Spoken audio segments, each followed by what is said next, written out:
తల్లిదండ్రుల ప్రేమ ఈ లోకమున్నంత వరకే,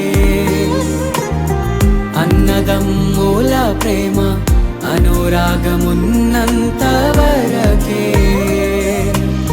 స్నేహితుల ప్రేమ ప్రియురాలి ప్రేమ, స్నేహితుల ప్రేమ ప్రియుని ప్రేమ నిధనమున్నంత వరకే,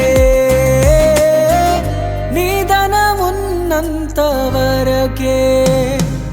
మన జీవితం ఒక యాత్ర, మన గమ్యమే ఆ యేసు. మన జీవితం ఒక పరీక్ష, దాన్ని గెలవడమే మన తపన. ఎవరికి ఎవరు